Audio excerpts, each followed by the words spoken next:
नमस्कार, मैं Vaidya Prabha Garg, senior consultant at Sai Prabha Ayurvedic Hospital and Infertility Centre Muzaffarnagar, UP. आज हम बात करेंगे इनफर्टिलिटी मीन्स निसंतानता के बारे में। आजकल की भागदौड़ भरी जिंदगी और हमारी विकृत दिनचर्या, आहार विहार, विकृत जीवन शैली, मतलब हमारा जो लाइफस्टाइल है बहुत ही डिस्टॉर्ट हो गया है, गड़बड़ हो गया है, जिसकी वजह से इनफर्टिलिटी बहुत देखी जा रही है। मतलब कोई कपल चाह के भी कंसीव नहीं कर पा रहा है, चाहे वो प्राइमरी इनफर्टिलिटी हो, मीन्स पहली बार ही उन्होंने कभी कंसीव ही नहीं किया, ऐसा भी हो सकता है, या पहले कभी कंसीव किया है, अब दोबारा कंसीव करना चाह रहे हैं पर उसमें मुश्किल आ रही है, तो इसको इनफर्टिलिटी कहते हैं। इसमें एक बहुत ही इम्पॉर्टेंट कारण होता है फेलोपियन ट्यूब्स का ब्लॉक होना, जिसे नले भी कहा जाता है। नले क्योंकि ये नलीनुमा स्ट्रक्चर है, ट्यूबुलर स्ट्रक्चर है, इसलिए इसको आम भाषा में नले भी कहा जाता है। तो अगर ये नले बंद हैं या चिपके हुए हैं तो भी गर्भधारण करने में बहुत परेशानी होती है। इन नलों का काम क्या है ये समझते हैं। ये ओवरीज हैं दोनों तरफ, यहाँ से एग इन फेलोपियन ट्यूब्स के द्वारा ही गर्भाशय या यूट्रस में लाया जाता है, जो कि गर्भधारण के लिए बहुत इंपॉर्टेंट है। अगर ये रास्ता ही बंद होगा तो एग या गर्भ कभी भी यूट्रस में नहीं आ सकता। ट्यूबल ब्लॉक एक साइड का हो सकता है, मतलब लेफ्ट साइड का या राइट साइड का, या दोनों तरफ का होता है, अक्सर दोनों तरफ का देखने को मिलता है, या फिर ये यूट्रस के पास के एंड का हो सकता है, या दूर की तरफ का भी हो सकता है, या कई बार मल्टीपल जगह से ये नली चिपकी होती है, जैसे ट्यूबरकुलर इन्फेक्शन में। तो इसमें क्या लक्षण मिलते हैं इसके बारे में समझते हैं। इसमें कोई लक्षण नहीं मिलता। अगर आप सोचें कि मुझे तो कोई दर्द नहीं होता इधर उधर, इसका मतलब है मेरे नले चिपके हुए हैं, नहीं चिपके हुए हैं, या मेरे को कोई वाइट डिस्चार्ज वगैरह नहीं होता, कोई इन्फेक्शन मुझे नहीं लग रहा है, मैं बिल्कुल हेल्दी फील कर रही हूँ, तब भी क्या ये हो सकता है? हाँ, ये हो सकता है। इसमें कई बार कोई लक्षण नहीं आता। कारण क्या है ये नले चिपके होने का? कारण है मोस्ट प्रोबेबली इन्फेक्शन के कारण ये चिपके होते हैं, मतलब कोई इन्फेक्शन है जिनकी वजह से ये अंदर से चिपक गए हैं। ये बहुत ही बारीक नले होते हैं, जिससे बहुत ही छोटा, जैसे पैन की नोक होती है, सिर्फ उतना इसमें रास्ता होता है, तो ये बहुत आसानी से चिपक जाते हैं। चाहे वो बैक्टीरियल इन्फेक्शन हो या फिर यीस्ट इन्फेक्शन हो, फंगल इन्फेक्शन हो, मोस्ट प्रोबेबली बैक्टीरियल इन्फेक्शन में ये देखा जाता है कि नले चिपके हुए पाए जाते हैं।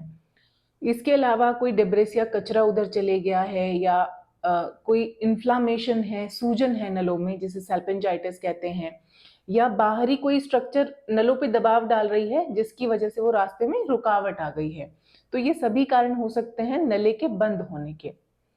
तो इसका पता कैसे लगाएं? इसका पता लगाते हैं HSG से, हिस्टोसल्पिंजोग्राफी, जो एक एक्सरे जैसी इन्वेस्टिगेशन है, जिसमें यहाँ से डाई इंजेक्ट की जाती है, मतलब सर्विक्स से डाई इंजेक्ट की जाती है, जो कि फोर्सफुली ऊपर की तरफ जाती है और दोनों नलों से होते हुए पेड़ों में या पेल्विस में आती है बाहर। अगर नले खुले होते हैं तो ये बाहर तक आ जाती है, स्फिलेज बाहर तक हो जाती है, जो कि एक्सरे में दिख जाता है। अगर डाई बाहर तक नहीं आती, एक तरफ या दोनों तरफ, तो इसका मतलब है एक तरफ या दोनों तरफ के नले बंद हैं। इसके अलावा लेप्रोस्कोपिकली भी कुछ हद तक ये ब्लॉकेज देखी जा सकती है, पर उतना क्लियरली नहीं जितना HSG से होता है। फिर इसकी चिकित्सा या इसका ट्रीटमेंट क्या है? इसका ट्रीटमेंट पंचकर्म में बहुत सक्सेसफुली हम लोग कर रहे हैं, 95% प्लस हमारा सक्सेस रेट है। 3 महीने के अंदर ये नले खुल जाते हैं, ऐसा हमारे पास रिकॉर्ड है कि 90% से ज़्यादा पेशेंट्स के हमें ये सक्सेसफुली नले खोल चुके हैं। और ये किया जाता है उत्तरवस्ती के द्वारा। उसमें हम मेडिकेटेड औषध या ऑयल इधर से इंजेक्ट करते हैं, वो भी HSG की डाई की तरह दोनों तरफ जाता है धीरे धीरे। हम उतना फोर्स नहीं लगाते या बिल्कुल पेन नहीं होता इस प्रोसीजर में, और धीरे धीरे ये ऑयल ये नलों से होते हुए धीरे धीरे ये रुकावट को दूर करते हुए नलों को खोल देता है। ऐसी बस्ती मोस्टली केसेस में 3 महीने तक दी जाती है, और 3 महीने में ये पूरा रुकावट खुल जाती है। इसके अलावा कुछ मेडिसिन दी जाती हैं ओरली, या फिर नलों में सूजन बहुत ज़्यादा है, जैसे इस तरफ दिख रहा है सेल्पेंजाइटिस कि नल्ला बहुत सूज गया है, मीन्स यहाँ पे फ्लूइड एक्यूमुलेट हो गया है। तो ऐसे में कई बार निरुबस्ती, वो भी पंचकर्म का एक प्रोसीजर है, वो मेडिकेटेड अनीमा दिया जाता है, उससे नलों की सूजन बहुत जल्दी उतर जाती है और ये नलों की फ्लेक्सिबिलिटी हम रिगेन कर पाते हैं। अगर नले में कोई स्पाज्म है या फिर इसकी मोटालिटी कम हो गई है तो उसको हम बहुत इजीली निरुबस्ती और उत्तरवस्ती दोनों की सहायता से रिगेन कर पाते हैं। इसके अलावा आप घर पे क्या कर सकते हैं कि अगर आपके नले चिपके हुए हैं या फिर आपके पास रिपोर्ट्स हैं जो बताती हैं कि फेलोपियन ट्यूब ब्लॉकेज है, तो आप क्या खाने पीने में आप क्या ऐसा कर सकते हैं। तो आपको डेयरी प्रोडक्ट्स का यूज़ कम करना है, मतलब दूध, भैंस का दूध स्पेशली नहीं लेना है, गाय का दूध ले सकते हैं, उड़द की दाल नहीं लेनी है, दही नहीं लेनी है, चावल नहीं लेने हैं, नए अनाज नहीं लेने हैं, चाइनीज़ प्रोडक्ट्स का कम यूज़ करना है, बेकरी प्रोडक्ट्स का कम यूज़ करना है।